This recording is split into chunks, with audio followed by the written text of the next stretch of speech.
안녕하세요. 제주 많은 형아입니다. 지난 시간에 4.3 사건의 대략적인 흐름에 대해서 말씀을 드렸는데요. 오늘은 4.3 사건에 대해서 본격적으로 들어가기에 앞서서 좀 마음의 준비를 한다고나 할까요? 당부드리고 싶은 말씀이 있어서 짧게 영상을 찍어 볼까 합니다. 대한민국 국군의 주적은 북한이죠. 현재 우리나라는 유일한 분단 국가이고요. 또 휴전 상태예요. 그러니까 전쟁이 완전히 끝나지 않은 상태. 물론 북한하고 다시 전쟁이 날 가능성은 별로 없어 보입니다만, 어쨌든 상황이 그렇고요. 그러니까 대치 중인 상황이죠. 대치 중인 상황이고, 경계해야 될 대상 1호라고 할 수 있습니다.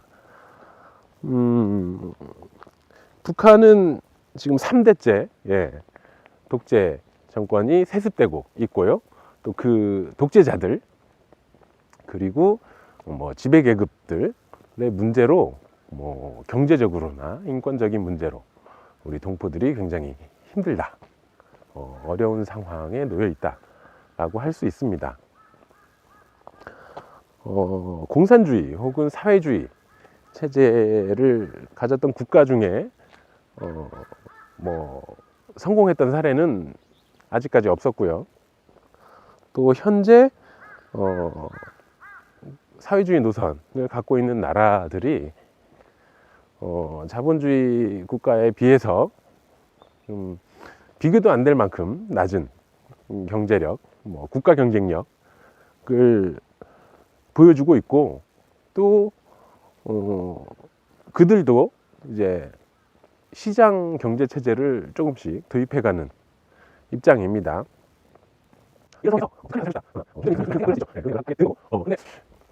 이런 상황에서 우리가 공산주의가 뭐냐, 사회주의가 뭐냐라는 질문을 던졌을 때 그게 뭔가를 생각하기에 앞서서 좀 심상이 먼저 떠오르는 것 같아요. 좋지 않다, 나쁘다, 타도해야 된다, 타도해야 된다거나 물리쳐야 한다, 독재, 가난, 핍박, 이런 부정적인 이미지들, 이런 심상들이 먼저 떠오르는데, 이런 게 먼저 떠오르는 이유는 아마 우리나라 역사와 함께하는 그 방공교육, 방공선전, 이런 것의 결과 일테죠. 이거는 저를 비롯해서 윗세대, 그러니까 아버지 세대, 할아버지 세대들은 다 그런 과정들을 거쳐서 살았던 것 같은데, 그러다 보니까 그런 심상들이 먼저 떠오르는 것 같아요. 요즘 젊은 세대들은 안 그런 것 같습니다만, 그래서 우리가 근대사를 볼 때 역사를 감정적으로 보게 되는 그런 좀 특이한 경험을 하게 되죠. 굉장히 특이한 경험인데요. 일반적으로 우리가 역사를 볼 때 그렇진 않잖아요. 예를 들어서 고구려 백제 신라를 본다면, 고구려 백제는 나쁜 놈, 신라는 좋은 놈, 이렇게 보지 않잖아요. 그냥 신라가 통일을 위해서 어떤 전략들을 짰는지, 그리고 고구려 백제는 어떻게 대처를 했고 대항을 했는지, 결국 신라가 통일에 성공을 하고요.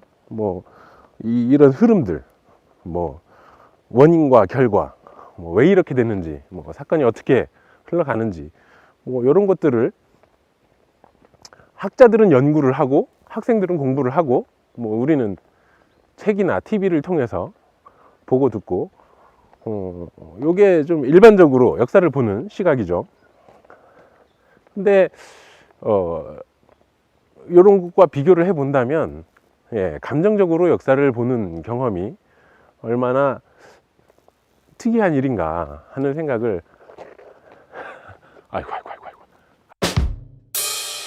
오랜만에 산책하면서 영상을 찍어보려고 했는데요.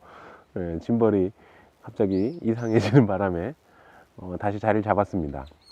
예, 굉장히 특이한 경험인데, 이 해방 이후에 우리나라의 역사, 그리고 냉전 시대를 겪었던 세계사적인 상황을 볼 때 어떻게 이걸 떼어놓고 볼 수 있겠냐, 이런 생각을 하실 수도 있을 것 같아요. 근데 저는 충분히 역사적인 관점에서 볼 수 있지 않을까 하는 생각을 하고, 사실 70여 년밖에 안 됐지만 정말 발전을 거듭한 대한민국 아니겠습니까?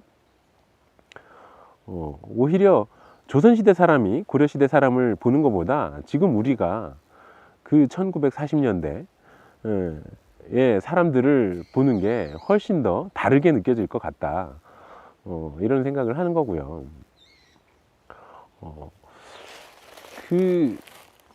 이렇게 역사를 감정적으로 보는 습관이라고나 할까요? 이런 거는 분명히 반공 이데올로기로 인해서 만들어진 거고, 이게 우리가 역사를 이해하는 데 있어서 굉장히 방해가 되는 요소다 라는 생각을 하고요. 예를 들어서 해방 이후에 그 좌우가 대립하는 상황을 볼 때 지금 보수 진영에선 그런 얘기들을 하잖아요. 공산주의자들이 대한민국 건국을 저지하기 위해서 무장 폭동, 반란을 일으켰다, 이렇게 얘기하고, 북의 지령을 받았다, 남한도 공산주의 국가로 만들려고 했다, 이런 얘기를 하는데, 또 이런 얘기에 우리가 별다른 고민 없이 받아들이는 편이죠. 그런데 여기도 이제 무장폭동, 반란, 지령, 이런 단어들을 통해서 부정적인 이미지들, 이런 게 자연스럽게 떠올리게 되고, 또 그걸로 인해서 좀 편협한 역사 인식이 생기는 게 아닌가, 그런 생각이 드는 거죠.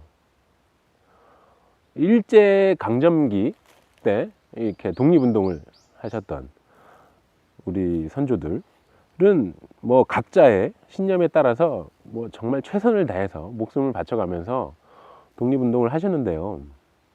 이분들이 단순히 일본을 몰아내는 데에만 목적을 둔 건 아니었죠. 조선이라는 나라는 무너졌고 지금 일제 치하에 있는데, 이 일제를 몰아내고 나서 우리의 나라를 세우겠다, 이런 생각들을 다들 하셨었고, 어떤 나라를 세울 거냐에 대한 문제에서 좀 견해가 달랐기 때문에 그런 대립이 생기고 문제가 생겼던 건데, 그래요. 공산주의자들은 공산주의 국가를 세우는 게 목적이었고, 그게 옳다고 생각을 했었고요. 그러니까 당연히 소련이나 김일성과 뜻을 함께 한 게 당연한 거고, 또 이 우익 세력들은 미국하고 뜻을 같이 한 거잖아요. 결국 우익이 승리를 한 건데, 좀 승자의 여유를 갖고 역사를 보는 것도 괜찮지 않을까.